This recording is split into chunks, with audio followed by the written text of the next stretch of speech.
Na-encounter nyo na ba na ang GCash nyo ay dati namang okay o gumagana pero ngayon bigla na lang hindi gumagana?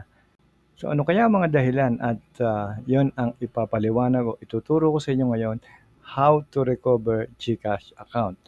So ano-ano mga dapat natin gawin, at sa dulo ng video ay meron pa tayong dalawang alternative kung talagang hindi nagagana. Okay? So tara, turo ko sa inyo.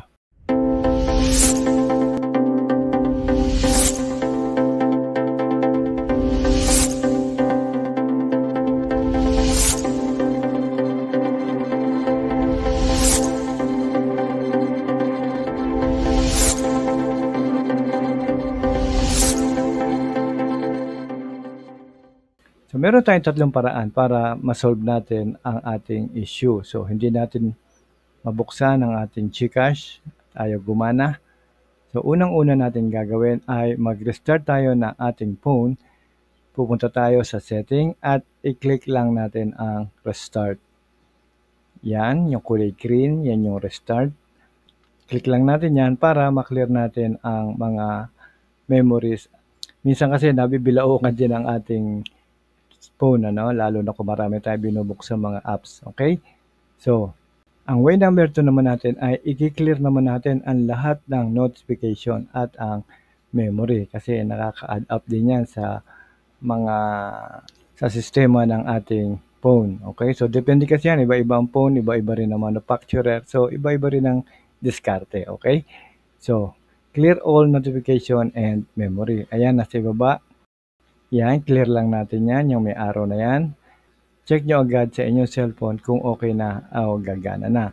Kung hindi pa, punta tayo sa way number 3. Okay, ang gagawin naman natin dito ay clear natin yung app memory saka cache. Okay, so ang gagawin natin, pupunta tayo sa setting. Ayan, scroll down nyo lang yan. Hanapin natin yung apps. Okay, so yan. Ayan yung apps. So, i-click lang natin yung apps, app setting. And then, pagka-click nyo ng app setting, hanapin nyo naman yung GCash. Okay? So, chronological order naman yan. A, B, C, hanggang sa G para makita natin yung GCash. So, F, G. Yan. Okay. Nandiyan na yung GCash. Ayun. Okay? So, click lang natin yung GCash.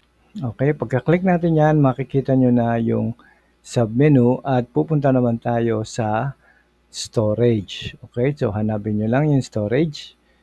Scroll down nyo lang ulit. Ayun. So, i-click natin yung storage. Yan. And then, mapapansin nyo sa ilalim, merong clear cache. Tsaka sa ibabaw, yung cache, yun ang value ngayon ng cache, 84.64. So, pag pinindot natin yung clear cache, magsi-zero na siya. Okay? Napansin nyo, nag-zero na yung cache. So, meaning, parang bagong install na ang ating GCash. Okay, so by this time, dapat isa man sa mga solusyon na yan ay gumana na ang inyong GCash. Okay? So, try nyo agad, o try nyo ulit kung papasok na at makakagamit na kayo. Okay? So, kung hindi pa rin gumagana, ito na ang second to the last na gagawin natin. Try nyo na i-reinstall ang GCash app. Okay? So yan, nakikita nyo yung may arrow. Pag nakita nyo yung open, ibig sabihin ay updated ang inyong app. Okay? Kapag ka nakalagay update, meaning kailangan nyo mag-update ng inyong GCash app. Okay? Click nyo lang yung update and there you go. Baka yun na yun inyong problema. Okay? So next. Kapag lahat ng yan ay hindi pa rin gumana, kailangan na natin mag-raise ng ticket sa GCash by talking to Gigi o kaya chat with Gigi. So, kiklik nyo lang yan and then sabihin nyo yung issue nyo sa message. So, how to recover my GCash account. Okay? So, meron pa tayong mga ibang GCash videos sa ating channel na pwede nyo panoorin. Una-una, anong pinagkaiba ng basic at fully verified sa GCash account? Kalawa, 50 pesos lang, may investment ka na. Business po yan, no? At madali lang pala mag-invest sa GCash. Okay? Tinuro din natin yan. So next, pangatlo, paano mag-unregister kung ang GCash ay hindi mo na mabuksan? So ibang kaso po yan kung nawala o nasira ang phone. So, paano naman natin patataasin ang ating limit sa GCash? Yan yung pang-apat. At yung panlima, nasa gitna pa, paano mag-loan ng 7,000 o higit pa sa GCash? Remember, po pwede tayo mangutang sa GCash kapag tayo ay fully verified, okay?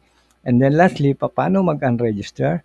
Hindi mo mabuksan ang GCash at paano ilipat ang GCash mo sa ibang phone. At marami pa po tayong video tungkol sa GCash. Pagdating lang po sa dulo ng video, makikita nyo ang playlist ng GCash. I-click nyo lang yun at pumili na kayo ng inyong gustong panoorin. Okay? So, kung meron man kayong mga tanong, i-comment nyo lang po sa baba at sasagutin po natin yan dito sa ating channel. Okay? Huwag nyo rin po kakalimutan na mag-like, subscribe at hit nyo na rin ang bell para updated kayo sa ating mga bagong uploads.